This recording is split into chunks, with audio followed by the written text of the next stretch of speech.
nossa agência de migração de United Nations, e nós aqui não awe para nos papia over de estudo que nós a desenvolver e está continuamente desenvolvendo over de impacto econômico de imigração venezuelana na Aruba. Nossa PAC está aqui andor de hasi vários estudos que nós temos par de anos a implementar, dinanta skills assessment, que nós a complementar data que nós a gather aqui também. De quatro skills profile de pessoas migrantes na Venezuela vivendo na Aruba. De mesma forma que o estudo aqui nós está complementando o estudo A, door de calcular também de uma forma hopi conservativa, dus nós estamos usando data over de quantidade de pessoas indocumentadas que na Aruba, nós estamos usando echt o bare minimum que nós temos identificar, que é o número de asielzoekers na Dimas, que está ongeveer 5.000 gente.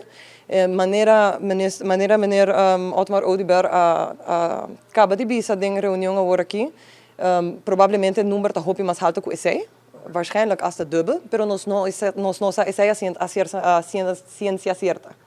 Dus, pensei nós vai que é mais conservativo que tem. DSA nós calcular qual é a contribuição tributária na belastingstelsel de 5.000 pessoas aqui.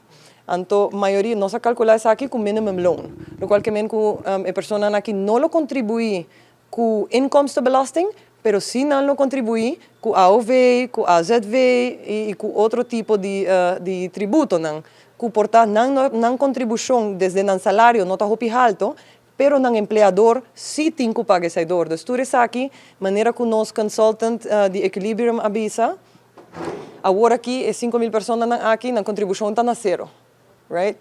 E com o cálculo aqui nós sabe que na contribuição lotaram de 3 milhões florin